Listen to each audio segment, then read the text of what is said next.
Peace. Good morning. How you doing? Today, I want to talk about the spiritual and emotional temperature of our youth, but also just people in general, but particularly our youth, with the emphasis and the onus spotlighted.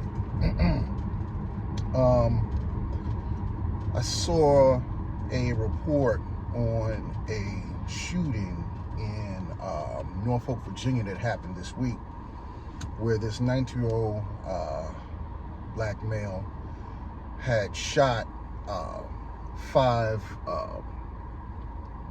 women, killing 3, and the other 2 were injured, right? And I was just kind of like, man, what really went on inside this guy's mind to think that this is okay?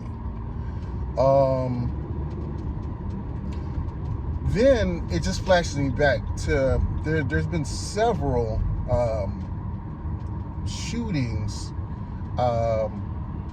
this year where you had guys that have killed their girlfriend and then end up killing family members. They'll kill the mother, kill the daughter, kill the aunt, whoever else is in the household or in close proximity to them in the shooting.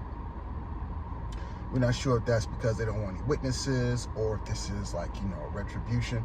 But where I want to go with this is that, where we are right now in America, we're in some serious times, man. And people don't have a genuine respect for life, right? That's my premise. People don't have a genuine respect for life. Life is easy to be created and very fragile in development. All it takes is the mating of the sperm and the ovum for life. But then also, everything has to be in perfect order. It's very fragile, for you to come up with a healthy, functioning human being. Chromosomes have to be correct. You have all different types of things that can happen and grow you all up into adulthood. Now you got these young individuals that at the drop of a dime take all that away in a blink of an eye, just like that, and so much emotional instability, so much emotional sensitivity, so much emotional fragility, and with the younger generation, right? Well, another thing I say with the younger generation, and I'm not, let me put it to you like this. This is not to shame the younger generation. This is to have that conversation. Because we don't have enough conversation in our community these days, right? What we do is we like to throw, we don't have conversations, we don't have therapy. We like to throw medication at problems. Somebody maybe just be having like a real, just like, yo, I'm hurt because of, my mom and dad got divorced, or I lost a parent, or I lost a brother and sister, X, Y, and Z, and, things aren't the same. But what we do is, in America, is throw some medication, throw some Prozac at them, throw some Ritalin at them, throw some duloxetine, throw some Cymbalta at them, And these chemicals are masking problems that didn't have any type of chemical basis, no hormonal basis. Just, people genuinely hurt from the loss of somebody, or just upset and tired of being in a situation that they're in. You know, a lot of people live in poverty, you know, extreme poverty. And a person can be well, but who wants to really live in extreme poverty? That can really upset you, right? But you don't fix poverty with medication, right? No, you fix poverty with legislation, job opportunities, training, skills, and so forth. Now, the thing that I have to say is, you know, with the younger generation, I don't think, and then now the boomerang comes back to us, the older generation. So we have like the baby boomers, you have, I'm 43, you have the baby boomers, you have people that are like my generation, those a little older than me. A lot of us that are parents kind of dropped the ball. You know, we did a lot of babying of our youth, our offspring, you know. Really didn't hold them to too much accountability. You know, the whole emphasis of hard work, sacrifice, you know, not having a sore loser's mentality when you don't get things to go your way. We have, and I've heard it a lot, where, and I understand the position, but I've heard this a lot. Oh, I don't want my child to ever go without and have less than they deserve, and less than what I, you know, what I have. And I get it. I understand the intention behind it. But with that, there needs to be some balance. Because see, that mind state, if unchecked and unbalanced, it will lead the child to feel privileged. It'll lead them to feel as though they are entitled to any and everything that they want. And that is not true in life. That is not true in the real world reality that we live in. You got to work for a lot of things. A lot of things that you want are not going to be given to you. You have to work, and you have to earn that, or you have to sacrifice for that. Work hard for that. And sometimes you don't get what you want when you want it, how you want it, and giving it to you the way you want it given to you. And from that, I think what we're seeing is some remnants, some evidence, some blowback from that type of treatment and coddling of our youth. Oh, I don't want them to ever go without. I don't want them to ever have to want. Like I said, there's a tender balance in that. Sometimes I think you should make them sweat. When I was growing up, man, I was out there. This stuff I wanted, mom's like, yo, you gotta mow that lawn. No, you're not going anywhere until you mow that lawn, rake them leaves. Did you clean up everything the stuff is inside the house? Do you do the laundry? Yeah, you still got loads of laundry to do. And I want them dried. I want them folded, hung up, iron your clothes, get it ready. You know, there's dishes in the sink. You ate that food, wash those dishes. I'm not washing them. You know, that type of stuff teaches responsibility and accountability. And as they get older, as that's ingrained in them, that is going to lead to a more responsible person and citizen in society, because they hold their own selves accountable. They know that they got to put in work. They know that, look, whatever I dirty or whatever I mess up, I need to fix. Now, as it comes to these murders that we're just seeing all over the country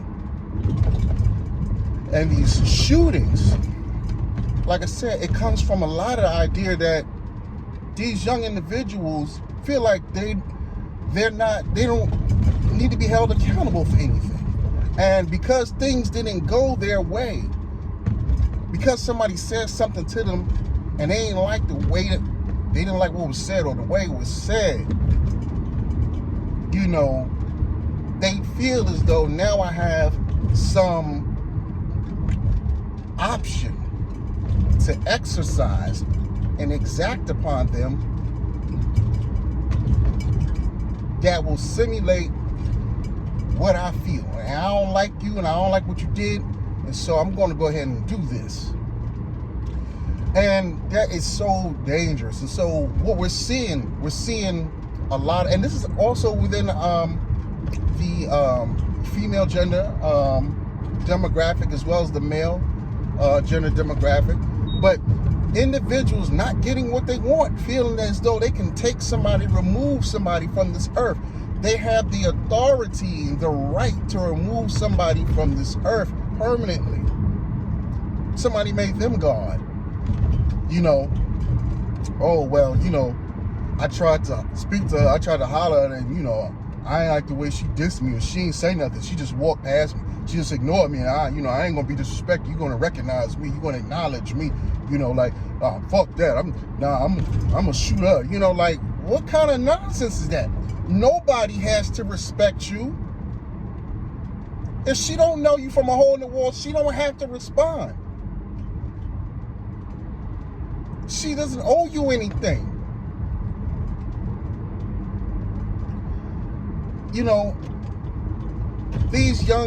A lot of these youngsters haven't learned conflict resolution.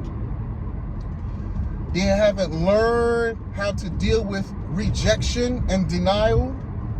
They have not learned how to manage and learn from failure. Common manners and courtesy and politeness is out the window. It's hard to get that. You'd be surprised how much, please, I'm sorry. That's my fault. These little things of courtesy can mitigate and, it can just relieve the tension in so many different confrontations that we have in society today, and prevent a lot of murders. But in addition to that loss of conflict resolution and emotional management, and not having a sore loser mentality, too much ego, way too much ego. Remove that ego.